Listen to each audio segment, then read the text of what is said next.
Esta é a devolutiva do trabalho escrito pelo Grupo A da minha turma atual de diversidade étnica e cultural na medicina. E esse é o trabalho do Grupo A. Então, vou fazer aqui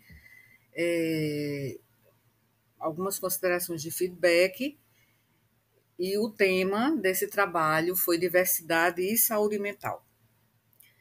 Então, esse grupo é composto por 4 alunos do terceiro período do curso de graduação em medicina da nossa universidade.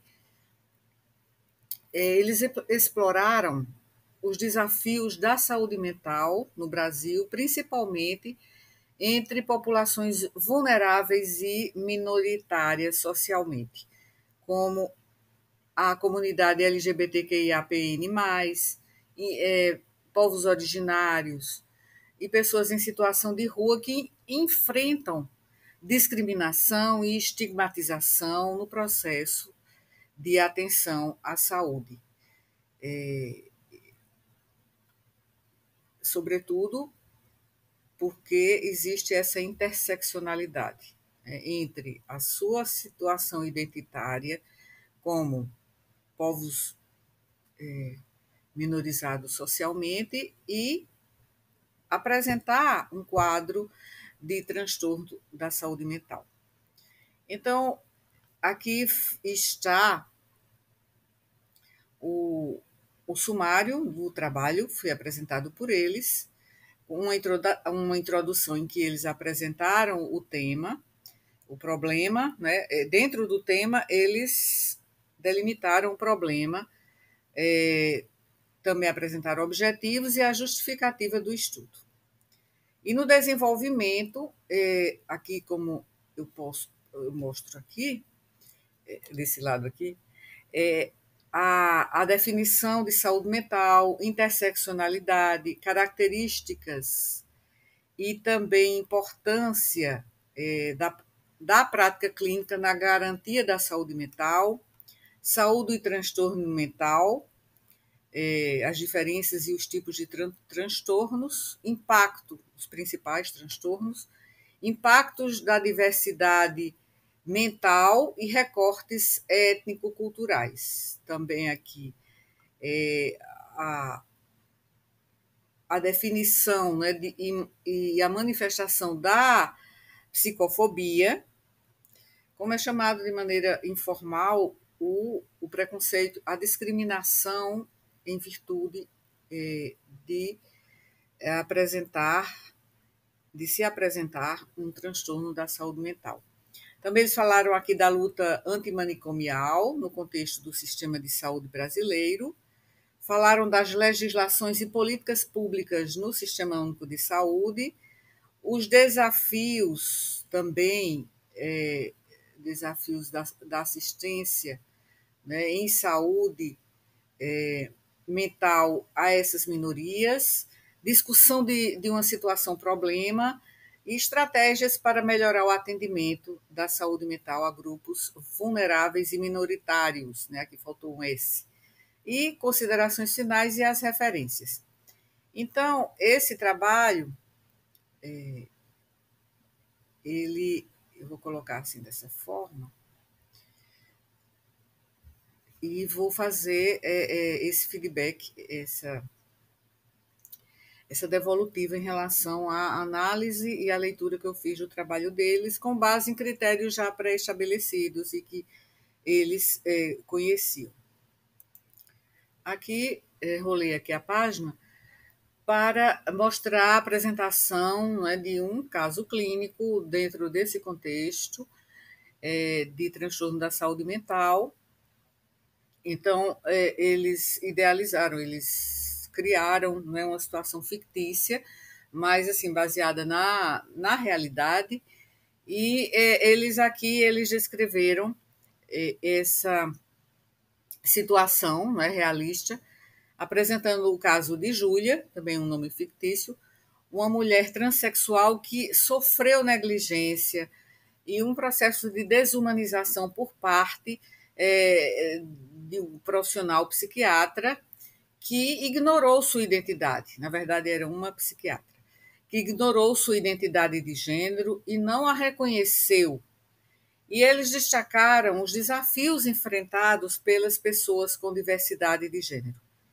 Então, ao procurar ajuda, essa mulher transexual, transgênero, aliás, ela encontrou uma profissional que não valorizou, minimizou a sua experiência e que carecia completamente de empatia. E isso resultou no agravamento, né, de suas condições de saúde mental, como depressão e ansiedade, que ela já vivia pela vida bastante difícil, né, e cheia de barreiras, que ela já vinha enfrentando de uma forma geral, né, desde que ela, digamos, assumiu sua verdadeira identidade. Então, essa situação problema foi bastante interessante e mostrou que a falta de formação adequada dos profissionais em questões de diversidade de gênero pode agravar o sofrimento de pacientes em situação de vulnerabilidade. E a falta de qualificação profissional em diversidade cultural e questões de gênero agrava muito o transtorno que essa usuária de serviço de saúde estava enfrentando. Então, com base no modelo biomédico tradicional, frequentemente, digamos, reducionista e que ignora os aspectos sociais e culturais, isso resulta em muitos atendimentos, processos de cuidado que são inadequados e que também são estigmatizadores. Então, o grupo que elaborou esse trabalho também mencionou as políticas públicas e a legislação de uma forma geral. E em relação às pessoas que apresentam tanto sofrimento psíquico quanto as pessoas transgênero, nessa interseccionalidade.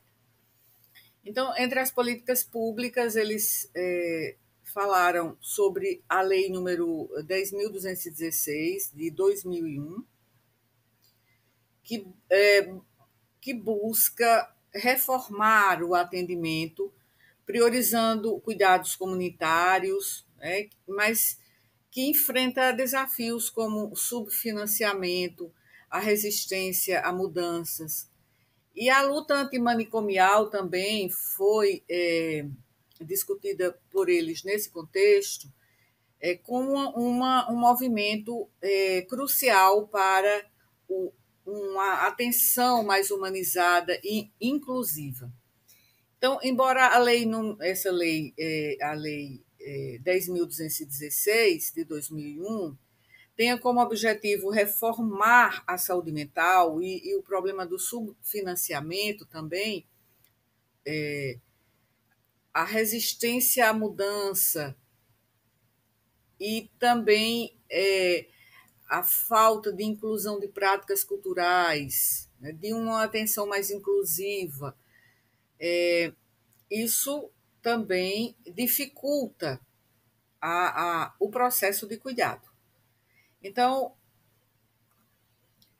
o texto enfatiza a importância da diversidade e da inclusão na saúde mental, diante de problemas na área de saúde mental, e os nossos alunos defenderam um sistema que reconheça a saúde mental como um direito humano fundamental e que trate todos os pacientes com a mesma dignidade e respeito.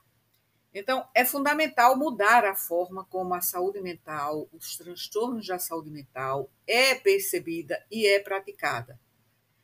Então, reconhecendo esses problemas como direito de todos, a atenção, né, a essas pessoas com problemas de saúde mental como um direito de todos, de todas, né, e de todes, e ressaltando a necessidade de um modelo inclusivo e humanizado que enfrente essas iniquidades e essas desigualdades estruturais existentes. Então, o trabalho destaca a necessidade de uma abordagem inclusiva na saúde mental, combatendo as desigualdades, promovendo a saúde mental como um direito humano fundamental. Então, outro aspecto a ser destacado é como o texto enfatiza a importância da diversidade e inclusão na saúde mental, dentro dessa área né, de atenção às pessoas com saúde mental, e esse texto, acho que é um texto bem escrito, é um texto que mostra que eles realmente pesquisaram sobre o assunto, e também mostra o interesse, né, e a dedicação que eles tiveram em estudar esse tema colocado, né, de diversidade e saúde mental. Então, eu também fiz uma análise temática do texto em si, né? Então, fiz essa análise temática e vou aqui levantar essas categorias temáticas que durante a minha leitura, eu encontrei no texto. Então, o texto ele destaca essa necessidade, principalmente de uma abordagem inclusiva em relação às pessoas com transtornos na área de saúde mental. Então, eu encontrei, fazendo essa análise temática, 5 pontos principais no conteúdo do trabalho. Então, esses pontos foram desigualdade no acesso à saúde mental. Então, o texto destaca que populações vulneráveis, como a comunidade LGBTQIAPN+, populações tradicionais, povos originários e pessoas em situação de rua, enfrentam barreiras significativas para acessar os serviços de saúde mental. E, em grande parte, devido à discriminação e a estigmas associados aos seus contextos sociais e identidades. E isso é exemplificado pelo tratamento inadequado e discriminatório enfrentado por essa pessoa, por Júlia, uma mulher transexual que buscou apoio, né, com um médico especialista nessa área. Então, outro tema, né, ou melhor, outra categoria temática que eu encontrei analisando o conteúdo foi a importância da interseccionalidade. Então, o texto, enfatiza a necessidade de se adotar uma abordagem que seja uma abordagem, digamos, interseccional, mesmo, interseccional a palavra, ao lidar com a saúde mental. Então, considerando como diferentes fatores sociais, como raça, etnia, gênero e classe, se entrelaçam e afetam as experiências de sofrimento psíquico. E esse entendimento é fundamental para a formulação de intervenções em saúde mais justas e mais eficazes. Outra categoria temática foi a de estratégias de melhoria no atendimento, para garantir um atendimento humanizado e equitativo. Então, o texto sugere várias estratégias, como a redução de barreiras linguísticas, a inclusão da família no processo terapêutico e a criação de ambientes seguros que acolham a diversidade. Então, o fortalecimento da saúde mental deve integrar também outras áreas que, digamos, são interfaces, né? Interfaces com a saúde, que é a educação e a assistência social. E assim promovendo um cuidado, né, mais ampliado, né, mais integral. Então, essas foram as principais categorias temáticas que eu encontrei na análise de conteúdo do texto. A justificativa também foi bem formulada, e como eles apontaram, né, eles disseram que compreender a interseccionalidade, combater a psicofobia e fortalecer políticas públicas são passos fundamentais para garantir uma assistência mais equitativa e eficiente no sistema de saúde brasileiro. Então, em relação à justificativa, em relação à introdução comum do trabalho, ela está bem estruturada, com uma explicação clara da importância do tema da diversidade na saúde mental, e eles destacaram a relevância do assunto no contexto clínico de maneira bem pertinente, o que enfatiza a necessidade de se abordar em questões como raça, etnia, gênero e classe social na prática clínica. E que uma abordagem multidimensional, ou seja, a maneira como eles incorporaram diferentes perspectivas da diversidade no contexto da saúde mental foi excelente. Isso mostra que eles compreenderam a complexidade do tema e a necessidade de um olhar mais ampliado, mais holístico nas abordagens terapêuticas. Também o uso desse exemplo, dessa situação-problema, foi uma ótima elaboração, ajudando a ilustrar os conceitos que são discutidos ao longo do trabalho e que tornam o conteúdo mais acessível. E dessa forma, se demonstra como a diversidade pode impactar diretamente o tratamento e a percepção dos pacientes. As referências são acadêmicas, a escolha das fontes de referências, né, está bem fundamentada, com artigos recentes e que têm pertinência, né, em relação à diversidade na saúde mental e na multiculturalidade. Eu observei que faltaram duas fontes que estão listadas lá no final do trabalho, mas que não estão citadas no corpo do texto. Então, foram colocadas, né, apenas 2 das 20, né? Então, faltou a inserção de, no caso, 18 fontes, só foram citadas 2. Bem, tem um aspecto agora que eu vou avaliar ponto a ponto, não é? Mas antes disso, vou lembrar dos parâmetros que eu levei em conta para essa avaliação, né? Então, eles fizeram, né, elaboraram uma fundamentação teórica a partir da revisão bibliográfica, em fontes acadêmicas, apresentaram os conceitos fundamentais, a importância prática da temática no contexto clínico e sociocultural, os dados estatísticos relevantes, legislação e políticas públicas pertinentes, e eles problematizaram também, digamos, identificaram, né? Acho que ainda não eles identificaram, problematizando os desafios e oportunidades relacionadas ao tema no contexto da prática médica.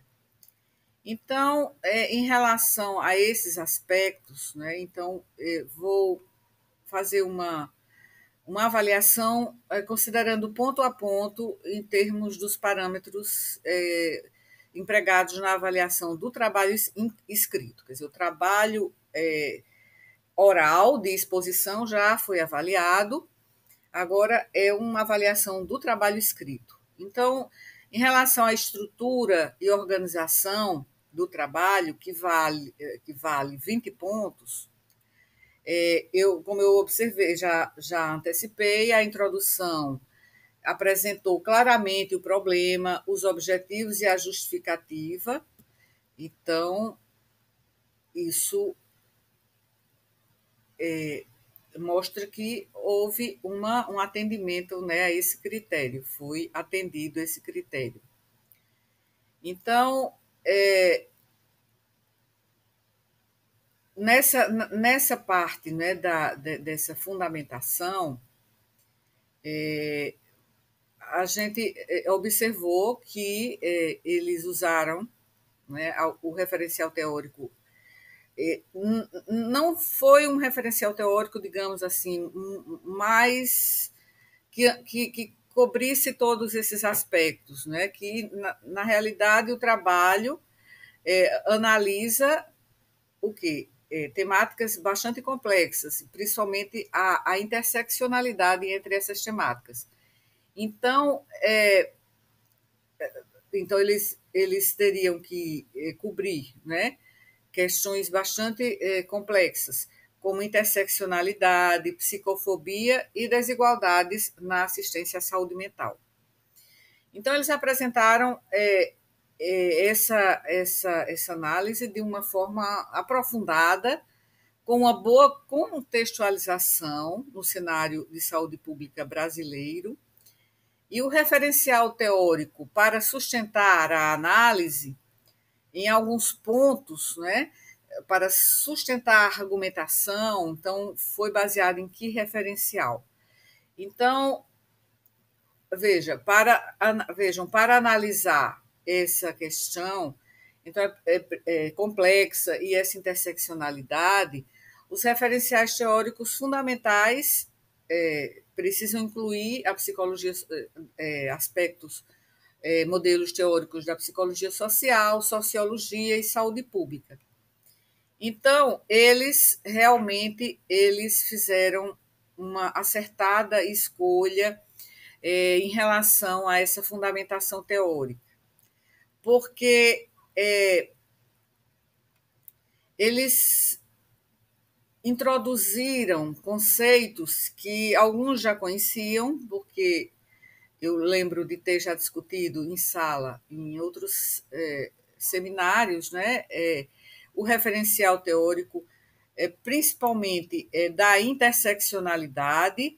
Então, eles consideraram e teceram argumentações baseadas na teoria da interseccionalidade, considerando o trabalho teórico de Kimberlé Crenshaw, e, embora o foco inicial, né, de Kimberlé Crenshaw tenha sido raça e gênero, mas o conceito de interseccionalidade é muito útil para analisar como diferentes opressões, por exemplo, racismo, psicofobia,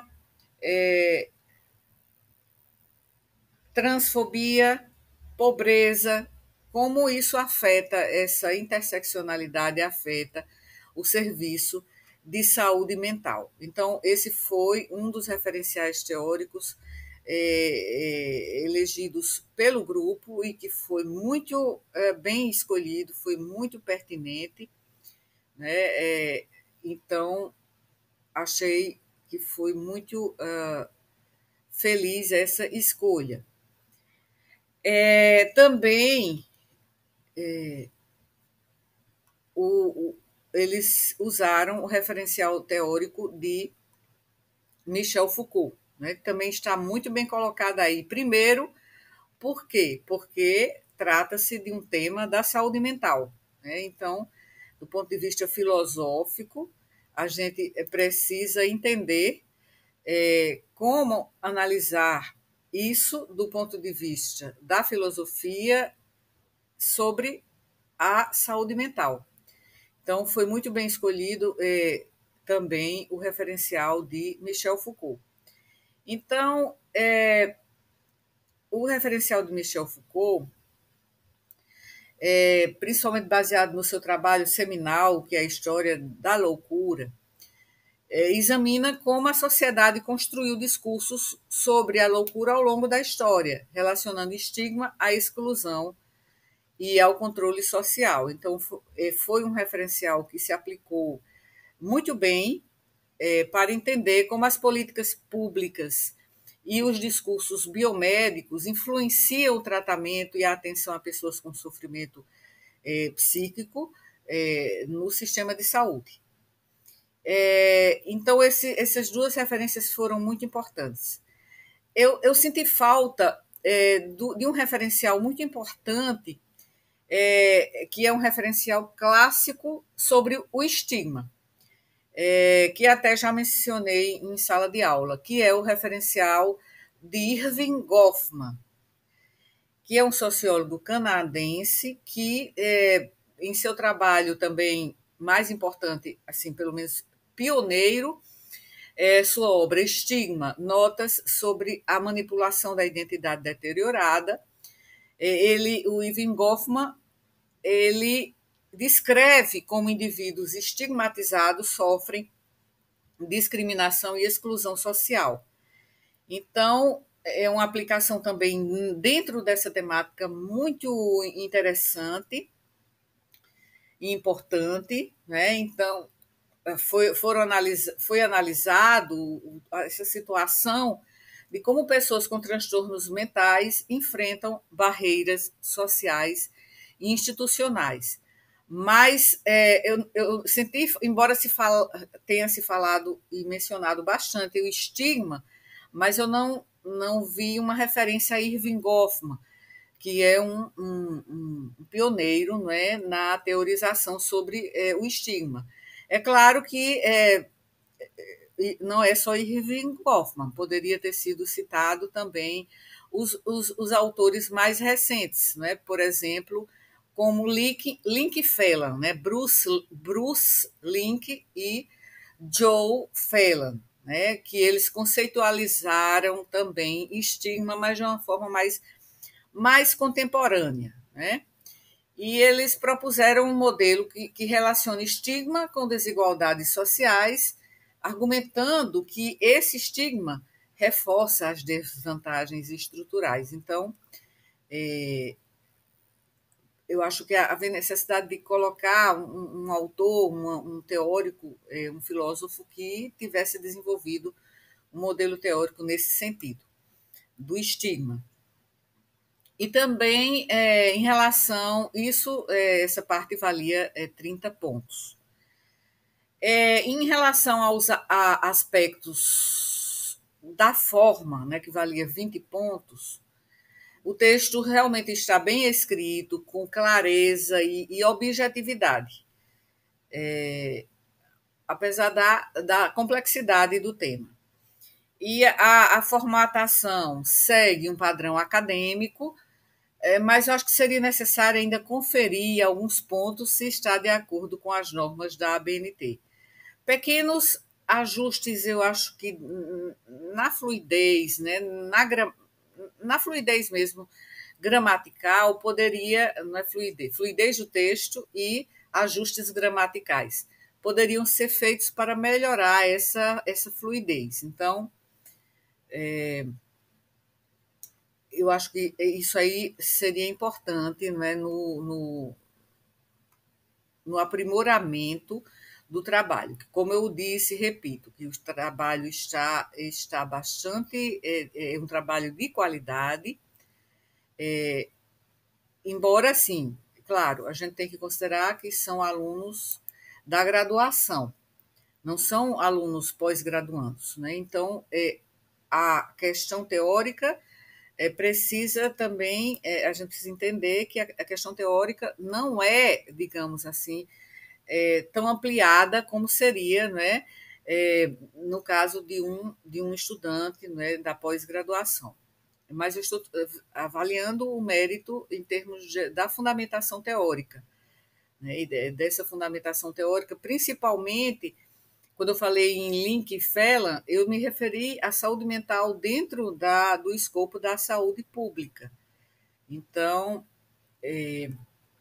esse foi um aspecto importante, né, e que realmente é o ponto mais, em termos de ponderação da avaliação, é o ponto de maior ponderação, de maior pontuação. A ponderação, digamos, é o peso, né, que cada item tem um maior item, né? Porque organização e estrutura valia 20 pontos, e a fundamentação teórica 20 pontos, certo? Mas o referencial teórico que é de 20 pontos, de 30 pontos. Quer dizer, não é o referencial teórico em si, o referencial teórico também foi de 20 pontos, mas é a análise crítica que parte justamente dessas teorias críticas. Então, essa parte de análise, de análise crítica. E são as teorias críticas que explicam esses problemas que foram escolhidos, né, para essa monografia. Então, aí, além disso, qual foi o outro termo? Fundamentação teórica, outro parâmetro. Fundamentação teórica é análise crítica, sim, análise crítica. Análise crítica. Na análise crítica, a gente vê que há necessidade, né, de uma reflexão mais profunda, de uma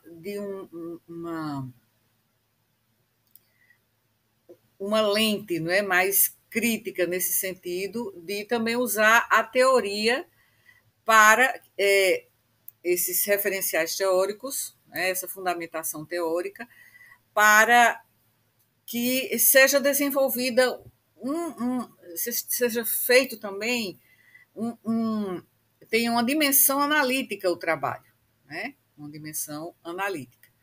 Então, eu falei de aspectos da forma, da organização e estrutura, da forma, da fundamentação teórica, e agora eu acho que é importante frisar a análise crítica. Sim, a situação-problema, já mencionei, né? É um caso clínico que realmente trouxe luz e trouxe uma ilustração importante para os aspectos teóricos. Então, o que eu estou tentando aqui lembrar que é o que falta discutir em termos dos parâmetros de avaliação, né? Então, eu já falei do estigma e da teoria do Irving Goffman,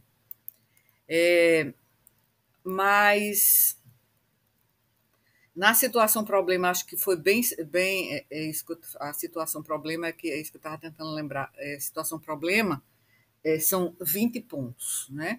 Então, esse caso clínico abordou bastante bem o contexto, né, da diversidade em relação à saúde mental.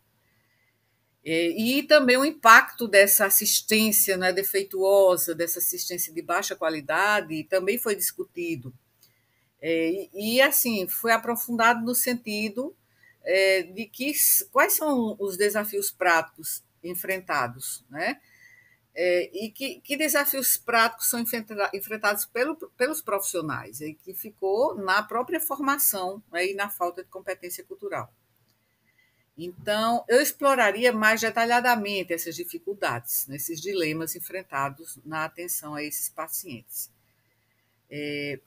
E na análise clínica, na análise crítica, eu já falei do que, assim, acho que esses referenciais deviam estar aí para explicar também esses outros dois referenciais, mas considero que dois referenciais importantes foram incluídos, que é o do Michel Foucault e da Kimberlé Crenshaw, né? E aí eu fiz a leitura 2 vezes do texto e mas eu vou verificar novamente aqui, pegar o texto e vou ver aqui se também se falou em Pierre Bourdieu. Vou, sim, então, vi aqui novamente e, assim, fiz as anotações sobre o que eu li e a impressão sobre o que eu li no trabalho, e que seria importante falar de Bourdieu em relação às políticas públicas e psicologia comunitária, em relação ao poder simbólico, né? Porque seria útil para analisar como a sociedade reproduz desigualdades simbólicas, né? E aí eu acho que Bourdieu teria mostrado essa questão de como essas desigualdades simbólicas sustentam o estigma, né? Então, essa parte eu acho que aprimoraria bastante o estudo. E, portanto, em relação a esses critérios, a estrutura e organização, então, 20 pontos, a fundamentação teórica, 20 pontos, ainda que esses do referencial teórico a gente pense, poderia ter se falado nesses autores que eu mencionei. Mas aí isso vai refletir na análise crítica, porque a fundamentação teórica é que faz com que a análise crítica fique fundamentada. Então, 20 pontos, situação problema 20, análise crítica, então, que vale 30 pontos, 25 de 30, e aspectos da forma 10 também, 10, a nota cheia, né, nesse critério. Então, a nota do trabalho escrito, sim, tem aspectos da forma. Não, já falei, aspectos da forma certa aqui. Então, no total, o trabalho foi 9,5, né? Uma ótima nota, e o trabalho realmente ficou excelente. Então, assim eu finalizo aqui esta devolutiva, e estou fazendo a devolutiva assim por vídeo, pela falta de tempo, né, de escrever de forma mais detida e detalhada, né, detalhar melhor. Então, até a próxima. Esse é o trabalho do grupo A. Então, o próximo será a devolutiva. O próximo vídeo será a devolutiva do trabalho do grupo B. Então, até lá.